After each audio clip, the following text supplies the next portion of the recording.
Hello and welcome to the Women's Workshop podcast. I'm Ella, the founder of the Women's Workshop, and this is my co-host and partner, Immi. Hello, I'm Immi.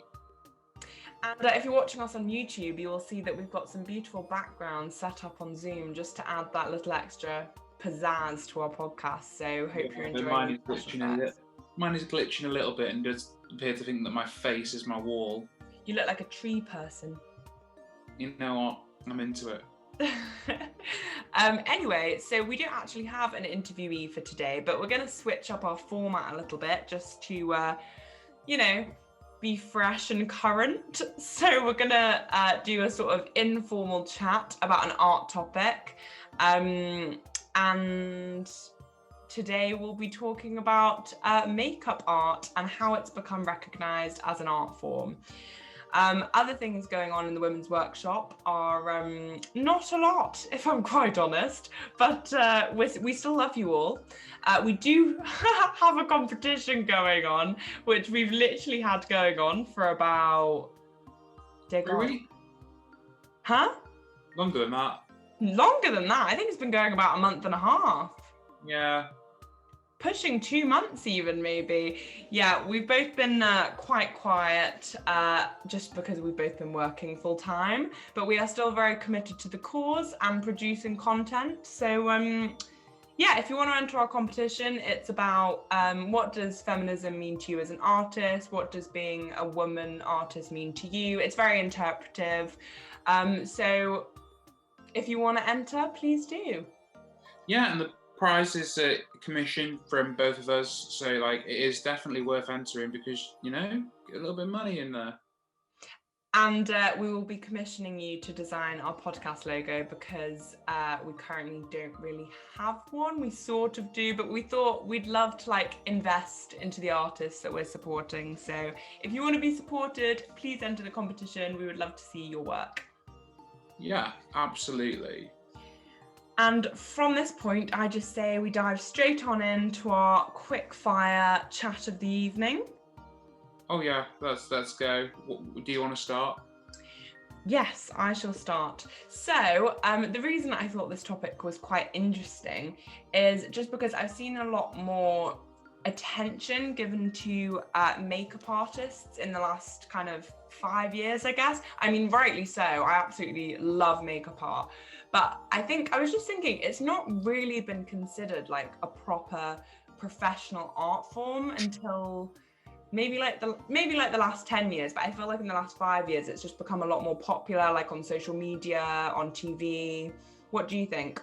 Yeah, I think that until definitely the last 5 years, makeup artists were really seen as artists. They were seen as just people that were good at makeup, and I feel like pop culture definitely has something to play with that stuff, like the makeup shows like Glow Up, RuPaul's Drag Race's inferior makeup show, and then you've got also like TikTok and the rise of like YouTube influencers has definitely sort of made makeup artistry an actual thing. Yeah, definitely. I think there's a difference between, there's a massive difference between being really good at makeup, knowing kind of all the basics, like how to contour, kind of simple going out or everyday makeup, and then proper outrageous fashion art interpretive stuff. I saw some crazy stuff on Glow Up, which is amazing, and I would definitely recommend because I've binged all of them. But it's sort of the blending of even prosthetics and conceptual ideas and turning makeup into almost sculptural in a way. Yeah, I totally agree with that. For anybody who knows me personally knows I love the old special effects horror makeup stuff. There's a YouTube channel, I've forgotten what she's called. I want to say she's called Glamour and Gore. And she does sort of this amazing glamour makeup, and then literally 2 videos later it'd be her I'm going to paint myself, I'm going to put a cam through my head, or I'm going to paint myself as Venom, and it's just amazing.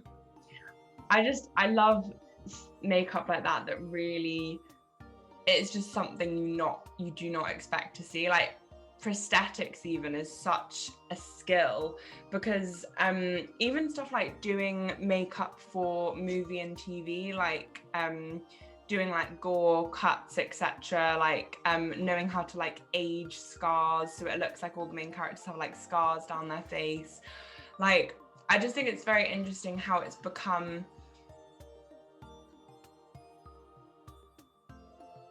I don't know what I'm saying. Sort of lost my trail of thought there. I feel like I was going to say something really profound. I totally agree with what you're saying, that it's not just makeup at that point. It is like a science and an art. It's not just putting on some eyeliner for going for cocktails. It's like, yeah, exactly. It's skilled. It's actually like somebody's taken time to actually like learn it and not just sort of dashed it on there.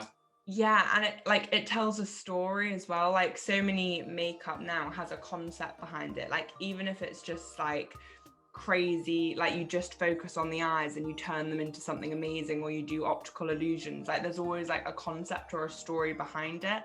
And I think it has become a lot more commercialized, but I mean that in the good sense, in that it's gotten a lot more popularity and it's gotten more respected in a way, because I think it's always just been seen as like something you throw on a night out or something, but now it's really like people will put on a full face of makeup just to take a picture, so that is part of their portfolio for their makeup artist career. Yeah, and I feel like our old friend social media is the sort of genesis of that, with YouTube coming through and getting people showing like the amazing art and like lifting up so many previously unknown people. Like they're both problematic, but Jeffree Star and James Charles sort of started it. I hate them both, but they are sort of responsible for makeup being considered more of an art form now. And I also think like it wasn't considered an art form before, because society hates stuff that teenage girls loves. Yeah. Like look at how Twilight was absolutely bullied when it first came out, because it was built for teenage girls, and now it's sort of had a sort of renaissance because we realise it's not as bad as we thought it was. I mean, to be fair, I don't think Twilight is okay. I fucking love Twilight. I've seen it a billion times and I love it. I think the plot is great, but I wouldn't necessarily say it's like a good film. Oh, I'm talking about the books. Oh, right, okay. Oh, I've never read the books. But they're problematic as hell, but they're not poorly written.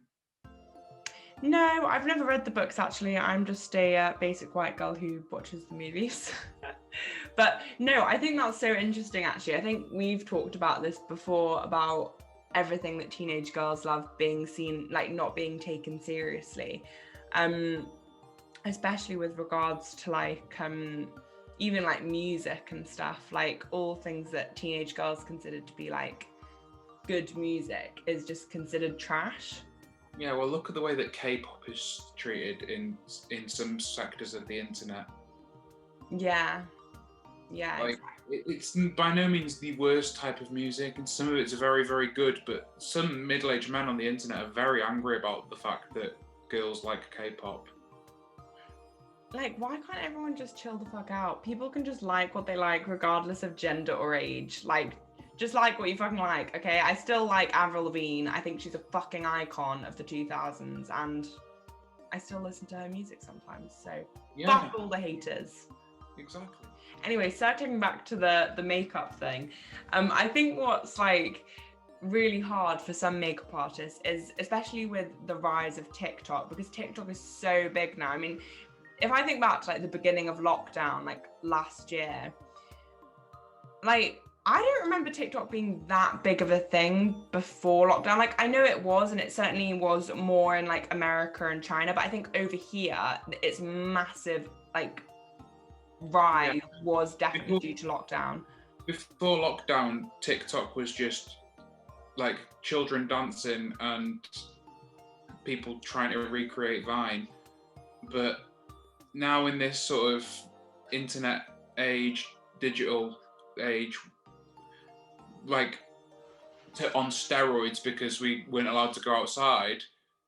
It's become so much more, and now there's a different makeup challenge or trend every 3 seconds.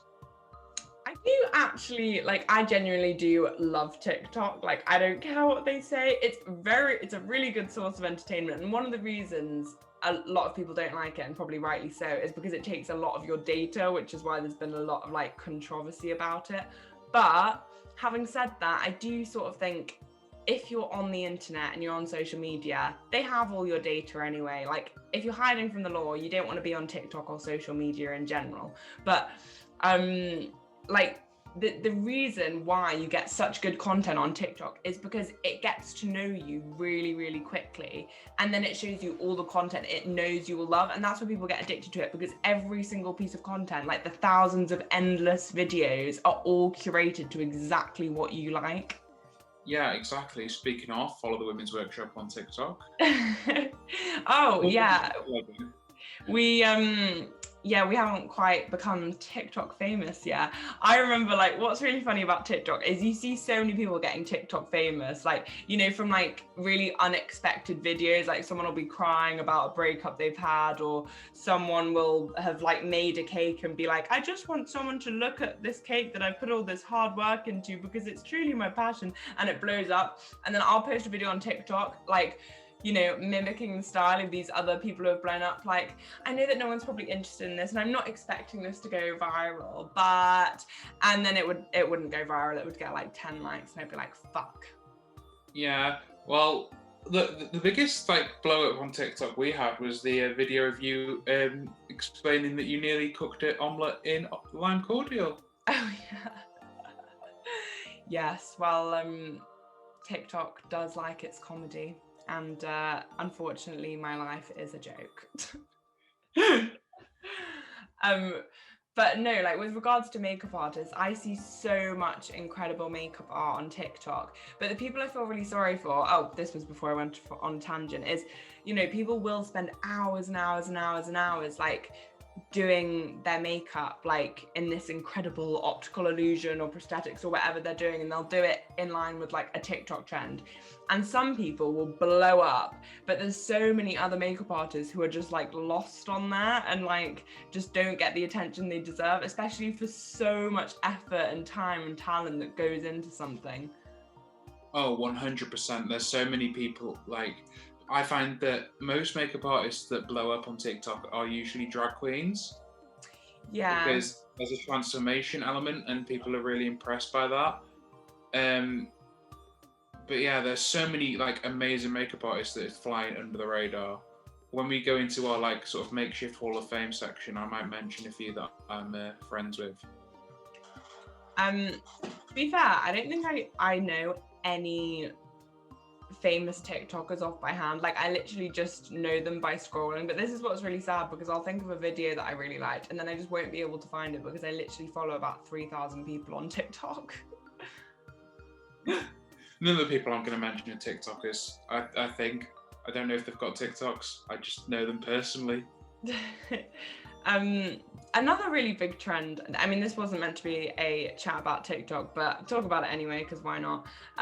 Impressions have become such a massive thing on TikTok.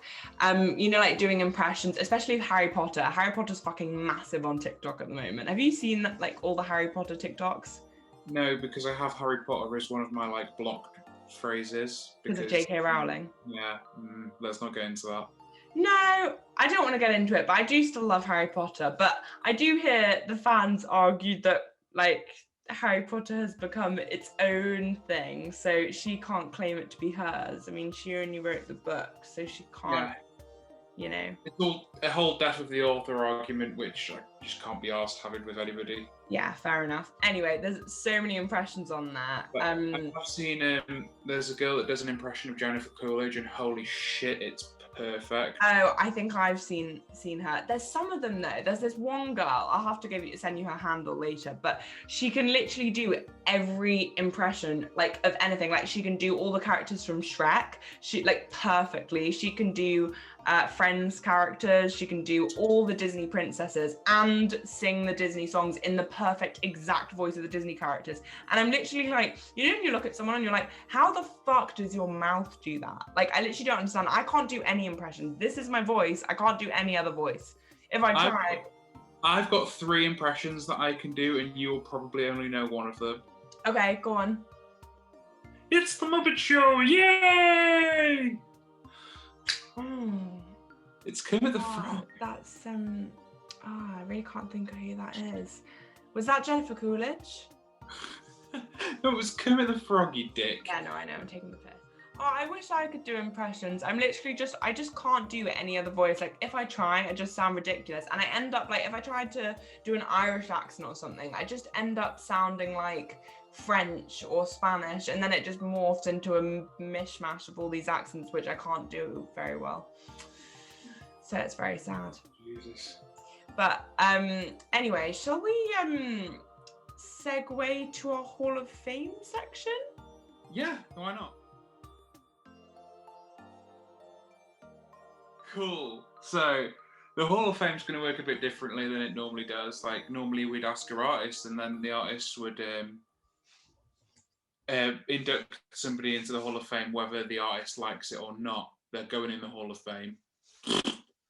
So this time it's just going to be, I think me and Ella are going to throw a few names in the air, talk about why we like them, and then we'll both pick one each to go into the Hall of Fame. Do you want to start, or am I going to start? Did we have to choose makeup artists, or?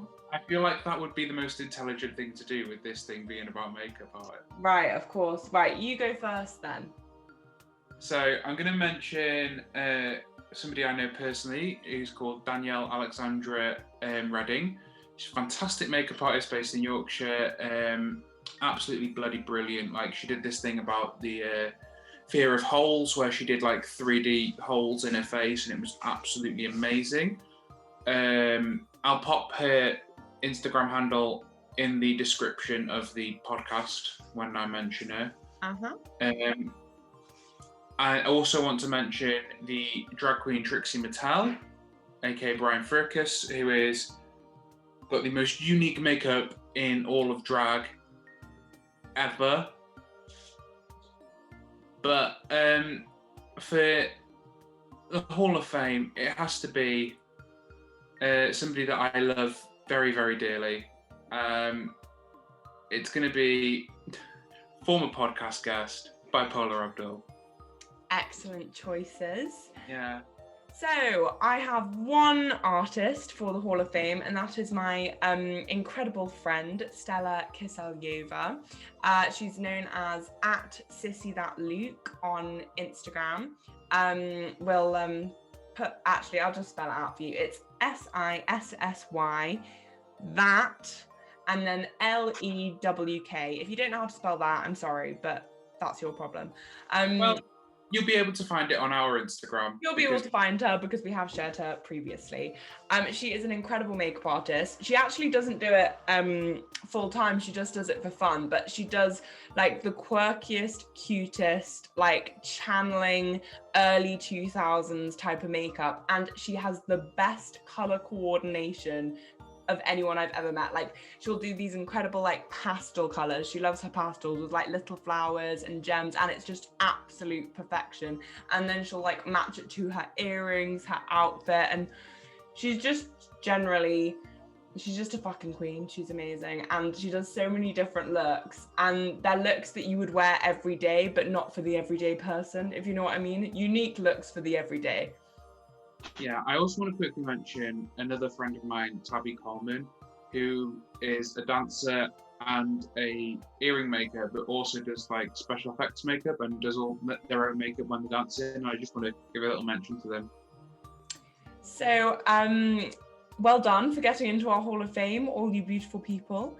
You are all very talented, and we look forward to sharing more of your work in the future.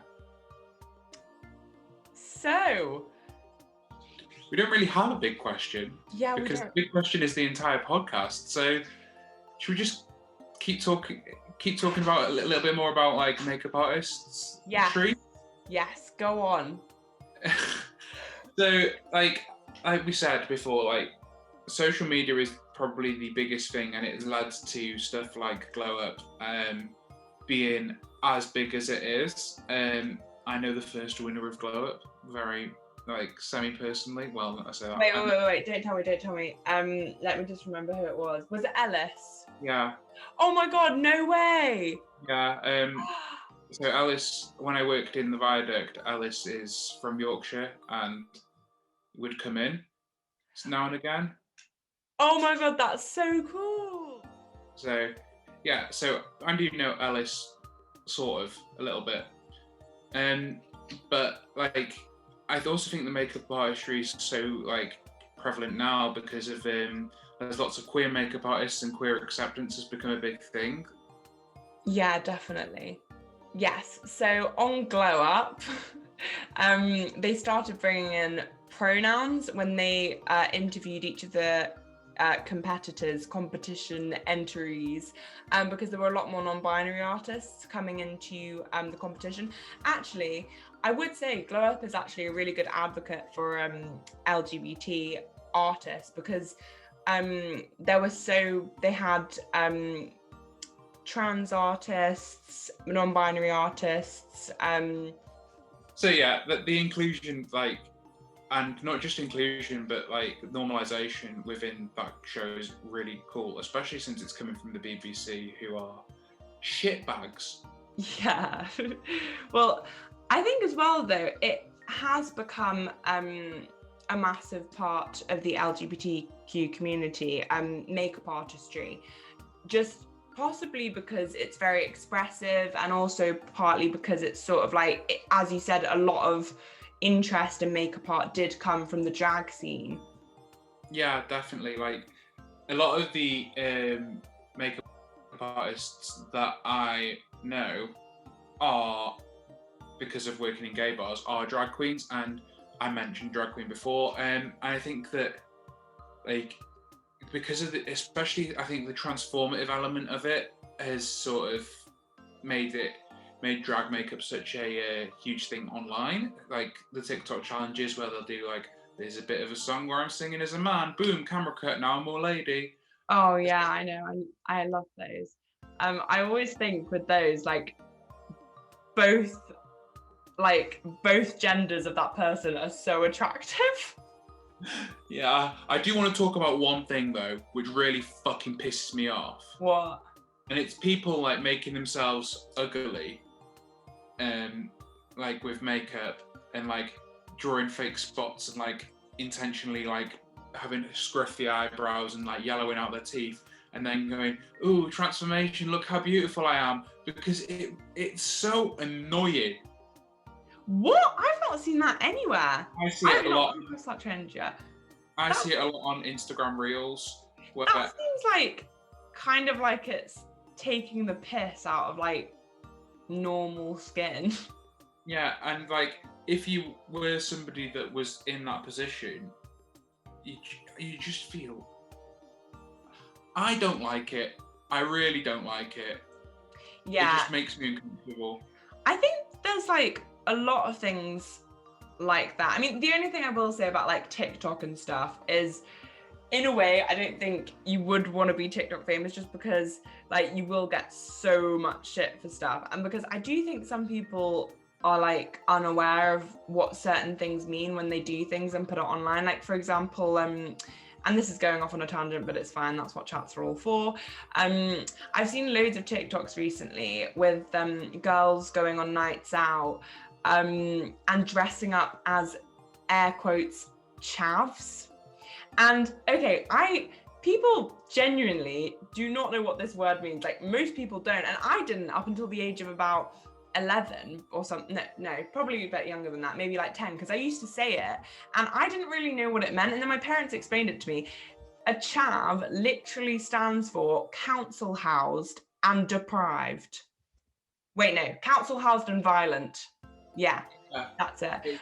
It's so weird. Another thing that TikTok has done, there was a My Little Pony parody series called Friendship is Witchcraft, which mentioned a slur for the Romani people quite a lot. The one that begins with G, you all know it. And put it in. They used to do songs. The creator has come out and said, "I did not know it was a slur when I made it. Now I do. Do not use these songs in anything." But there are kids on TikTok lip syncing to this song that has slurs in it. This is the thing. I do think, like, you know, obviously it's wrong, but I do think some people just genuinely don't know, like, the power of the words that they're using. But I think the problem is with, like, the chav word, it's like they're going on chav nights out, they're putting their hair in high ponytails and putting on loads of fake tan and making, like, big lips and wearing, like, you know, sweatpants and stuff. And basically the whole point is that they're these, like, trashy, violent, mouthy people. But that word is literally saying that everyone from the working class culture is violent and trashy. That's literally what it means. And people, like, I don't think people understand that. I think they've got this idea in their head of, like, it's just this funny joke, but actually it's the most classist word and the most classist way to look at, like, society. It's just, every time I see it, it makes me so annoyed. But I honestly think people don't know what it means. Like, I told a couple of my friends the other day, like, because they used the word and I was like, do you know what that word means? And I told them and they were genuinely, like, shocked. They were like, I had no idea it meant that. Yeah, people think it's just a colloquialism, but it's really not. It is a Tory weapon. I think, yeah, that's the thing. I think there is still in our society such a class divide. Like, I think it's just maybe more subtle now than it used to be, but there are so many little things that people say and do that are so classist. I'm trying to think of an example now and I'm going to fail. If you're a sociologist and you're listening, phone in. Like, yeah, write us a little message and we'll tell us, like, about all of this, because we were actually quite interested. Yeah. But, oh yes, okay, I can think of an example, and feel free to disagree with me, but I do think sometimes people who have been raised, like, middle class or upper class, judge other people for voting the way that they do, whatever way they vote. Like, say they vote Conservative, and I don't vote Conservative, just making that clear, I'm very left-wing, but I think that some people who vote Conservative who have been brought up in, say, like, a working class household, make that choice because of the way they've grown up. And I'm not necessarily saying, you know, like, I don't agree with a lot of Conservative policies, but I do think it's a little bit, if you've grown up in a middle class or upper class household and you look down on someone for voting Conservative, I just feel like it's a little bit judgmental, because you've sort of had everything in life and you've sort of got the freedom to, I don't know if this is making sense, vote the way you want, but I feel like judging people for voting that way or not wanting to engage with people who vote that way, I personally think with politics, and this is my honest to God opinion, I'm very left-wing, very liberal, but I do think everyone's entitled to their own opinion, and some people's opinions are dicks, not saying, like, racist, homophobes, all that, they can all fuck off, but people who vote, you know, Conservative, for example, I don't necessarily think are bad people. Yeah, I kind of halfway agree with you. There's freedom of choice does not mean freedom of consequences. You can believe what you want, but I can still think you're a cunt. No, I agree with that. And then, let me keep going. Sorry. I don't like the sort of, like, without one side of the political spectrum, the other side would be completely useless. So I understand what you're saying, and I also don't like the use of the word Tory as an insult, because just because somebody disagrees with you, the left wing, like, is so, but especially in Leeds, me, they're bad at this. If you disagree with somebody who votes Labour and they're a student in Leeds, you're a Tory. I'm like, no, I vote Green. I vote Green. I'm definitely not a fucking Tory. Oh my God, that's the exact same thing that happened to me. So one of my friends, who will remain nameless, but I was very annoyed when they did this. So it was, like, voting day, and it was the first time I got to vote, actually. It was in Leeds. And I voted Green because I don't really like Labour and I don't really like Conservative. And to be honest, everyone in fucking politics is a dick. But so I voted Green because I agree with their policies. You know, they're the nicest of the bunch, I think. And like I said to my friend, I was like, they were like, oh, who did you vote for? And I was like, oh, I don't really want to get into it. And they were like, oh my God, did you vote Tory? And I was like, no, I voted Green. And then they told me that was a waste of a vote. I was like, I'm sorry, we don't live in a two-party state. I can vote however the fuck I want to vote. If we lived in a two-party state, I would vote for one of the two parties. But until that day, I have the choice. Yeah. Well, being Welsh, I have reservations about Labour because Welsh Labour are just a red Tory. Mm-hmm. But so I don't vote for Labour, and I definitely won't be voting for Labour if Keir Starmer's the leader, because he is as useful as a cock-flavoured lollipop, to quote the film Dodgeball. And he's shown absolutely no backbone on the transphobia within his party, with the racism, and the same thing, the anti-Semitism. He's shown no backbone about it. He wants to please everybody and is in turn pleasing fucking nobody.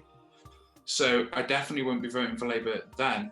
And the Green Party, sort of, same thing with transphobia. There's a little bit of turfism in the Green Party, but they have a trans leader, and they sort of stand for making sure the planet that we live on doesn't die. And I'm quite partial to being alive.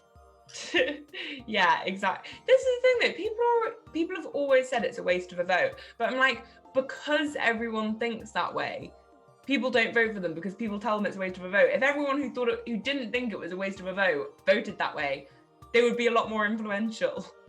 Yeah, lots of people have said to me, if I knew that I would vote Green if they'd win, and I'm like, well, maybe if you voted, they'd be more likely to win. Yeah, exactly. I mean, I find politics very, I mean, technically, you know, most things in society are political, but I do find politics political. Uh-huh. As a feminist organisation, we are political inherently. Yes, no, I agree. But having said that, I do find politics very tiring and very depressing. Like, only because I was really, really into like Labour at one point. Like, this was like, I can't remember, quite a few years ago. And I don't know, there's just so much shit that goes on, you know, like you sort of as quite rooting for someone's policies, and then they change the leader and they're a fucking arsehole, and then you go and look at someone else and then someone else turns into an arsehole, or they get a new arsehole. It's like, fucking hell. And sometimes it does just make you lose hope a little bit, because you're like, what is the fucking point? What is your opinion on whether the fact that Boris Johnson is an idiot, or he's disguising himself as an idiot to do his evil deeds? I think he's not disguised himself as an idiot, but he's playing up to the bumbling Brit stereotype, and yeah, I think that idiots. I think he's a very intelligent man, pretending to be a bit of a moron. Oh God, I just can't stand it. I just literally can't watch him on TV. I think as well, because of like everything that's gone on this year, and because he's literally been on TV like every single day. Oh my God, I cannot listen to him anymore. Even the announcements towards the end, I can't even watch the announcements anymore. I'll put it on. I will literally like read the headlines, like what's happening? Are we coming out of lockdown? Are we going into lockdown? What the fuck is happening? Once I've got the info, he's off. I don't want to listen to him being like, oh, but I'm not quite sure about the the figures. But oh no, we don't know that. Oh, I'm handing over to my shut the fuck up, Boris. I'm going to admit something now. I haven't watched a single one of his announcements. Good for you. It's fucking painful. I've just seen the aftermath on Twitter. Oh my God, it's so painful. It's like, oh, just get your words out. And sometimes it's like, have you seen the thick of it? Yeah. It's literally like that. Sometimes I'll be watching him, I'll be like, did you just roll out of bed and turn up to this meeting and just wing it? Because I think most of the time he must just be winging it. I'm like, you cannot be that clueless about everything. Like you must have. You want to hear something absolutely shocking? Yeah. The UK has a pandemic pandemic control protocol, which Singapore used during COVID-19. Singapore is now basically COVID-19 free because they followed Great British pandemic control protocol. You know what Great Britain did? Didn't follow that. Yeah, well, I don't want to get into COVID just because it's fucking depressing and we have to watch it on the news every single day anyway. But having said that, I will just say quickly about Singapore. Yeah, no, my mum's friend went to Singapore because his son and family lives there. So he went to live with them like during lockdown. And he said it was like really good because basically he had to like quarantine obviously when he got there for like 2 weeks or something. But then you could like go out and about and everything, but like everyone wore masks, everyone socially distanced. Like they were very strict on following like protocol, and yeah, as a result, have turned out okay. Yeah. Anyway, fuck that. Can't be bothered with that. And yeah, I think we've strayed quite far from the makeup. I'm not actually 100% sure how we went from makeup to TikTok to impressions to TikTok again and then to politics, but it's been interesting. It's been a ride, and honestly, I think our listeners expect nothing less than tangents galore. But anyway, we'll just move straight into our outro, I think. We hope you enjoyed our little impromptu chat. We've decided we're going to do like an in-depth interview every other week because we love our interviewees and getting to know lots of different artists, but we just thought it might be fun to mix it up a bit, just do like an impromptu half an hour, 40-minute chat and just, you know, chat shit, because who doesn't like listening to two girls chatting shit? Yeah, we will probably open the floor to people joining in on us chatting shit, but we're doing this as well because it gives us a little bit longer to find guests for the podcast as well. So let's just move into like where we can find everybody. Right, so you can find us at the women's_workshop on Instagram. That's our biggest platform. We're also on TikTok and Twitter, but just come to us on Instagram because that's where the party's at. If you do want to be a podcast interviewee, either because you want to be interviewed about your artwork, please just send us a DM. You can also send it to @Immi_midi. That's Immi over here.